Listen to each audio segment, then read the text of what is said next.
All right, I'll open it up. Thanks for everybody for coming. Jay, is it normally this crowded for your No. pregame speeches? No, they don't want to hear about everybody who's out. No, on a serious note, we definitely understand the magnitude of what just transpired. It's not lost on us.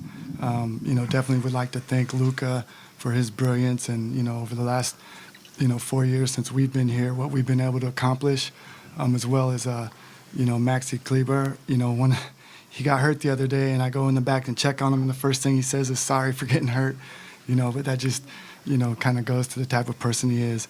And then also Smooth, like he was such a great guy in the locker room. So I just want to, thank all those guys for their contribution to get us to where we're at. And then as we turn the page, I think it's important to know that Jay Kidd and I, we've had a vision in the culture that we want to create since we've been here. And the players that we're bringing in, we believe exemplify that. And, we think defense wins championships. And we're bringing in one of the best two-way players in the league. A lot of people don't talk about, what he does defensively and offensively. But, if you can name first-team All-NBA players that are also first-team All-Defensive players. That's a unique unicorn to try to find. And we're able to find that. And as well, you look at Max Christie. He was their starting two-guard, guarded all the top players in the league, and he's young and athletic and bouncy and, gets his hands on lots of balls. So we really feel that they're bringing in, they're adding into the culture that we're trying to create here. We feel that defense wins championships, and we're excited to go. We feel like we're built to win now as well as in the future. Nico, this is obviously one of the most unique trades in NBA history. There's never been a player as accomplished as Luka traded at this point in his career, especially without asking out. What got you guys to the point where you felt like moving on from Luka was in the best interest of the franchise? Yeah, I think it wasn't really like a point. I think it was like, how do we make our team better? There's some unique things about his contract that we had to pay attention to. There's other teams that were loading up, that he was going to be able to decide make his own decision at some point of whether he wants to be here or not, whether we want to supermax him or not, or whether he wants to opt out. So I think we had to take all that into consideration and feel like we got out in front of what could have been a tumultuous summer. Nico, did you have any indication from him or his representation that he was going to opt out or not take the extension or anything like that? No, not at all. Not at all. Nothing verbally that would lead me to believe that. Why would the Supermax be a difficult decision on your end? Oh no, it's not a matter of it being a difficult decision. It's a matter of, once you put that out there, they accept or they don't, and at that point you're on the clock. Did you have discussions with any other teams besides the Lakers about this deal? No, and I'd like to give Rob Pelinka a lot of credit. Trades, you guys have been around here. Trades don't happen at the smallest level without stuff getting out. And Rob and I were able to have, really intense conversations over the course of, 3 or 4 weeks that started out as a coffee that, was more, hey, would you ever, I don't know, would I? Let me think of, and then it built upon that. And, we kept it between us. We had to keep it tight. Jay Kidd didn't know about it.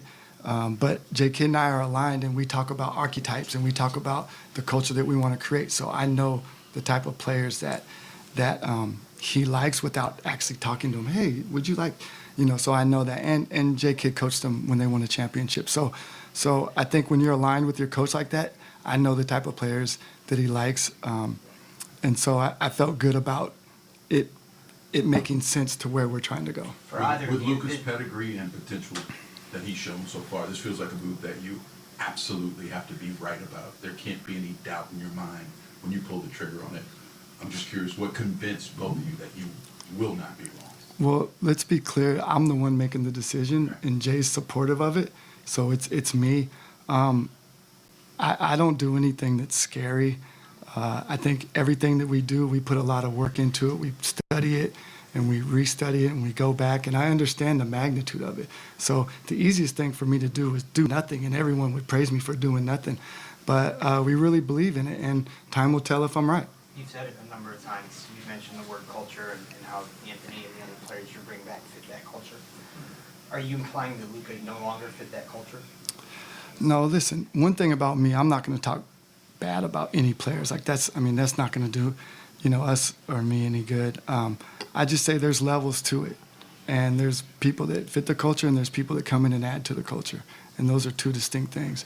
And I believe the people that were coming in are adding to the culture. What would you just say to fans who are frustrated about this move? I'm sorry they're frustrated, but it's something that we believe in as an organization. It's going to make us better. We believe that it sets us up to win not only now but also in the future. And when we win, I believe the frustration will go away. Nico, what was the conversation like with Patrick when we introduced this idea to him? The first time he laughed at me.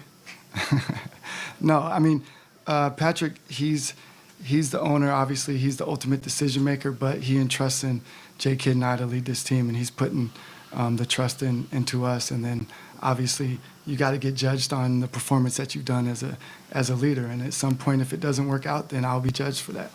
Jason, what is your reaction to this trade?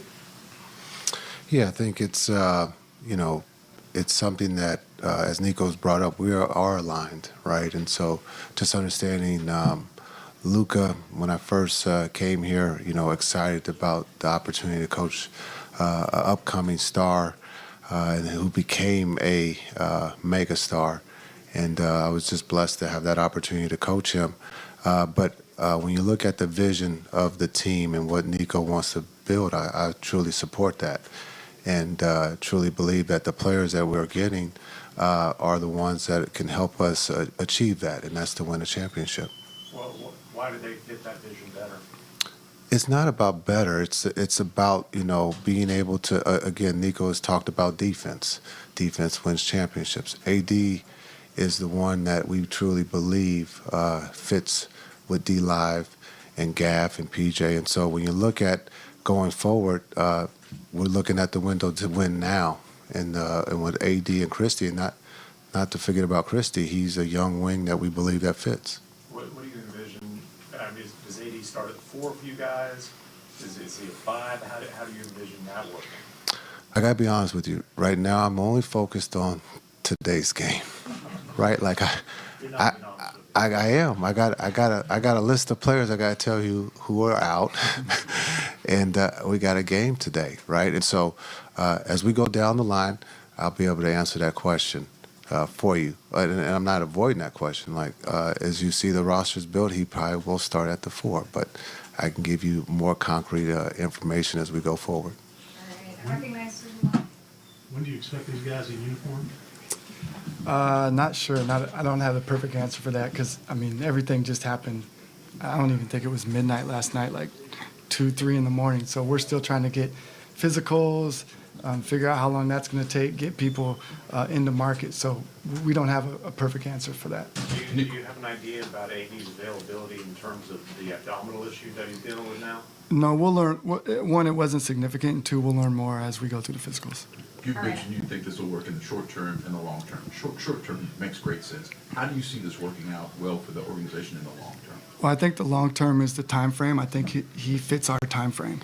If you pair him with Kyrie and the rest of the guys, he fits right along with our time frame to win now and win in the future. And the future to me is 3, 4 years from now. The future, 10 years from now, I don't know. I don't think they probably bury me and Jay by then, or we bury ourselves. Yes. All right, I know there's a lot of questions. Thanks, everybody. Time to Appreciate it. discuss them. Great.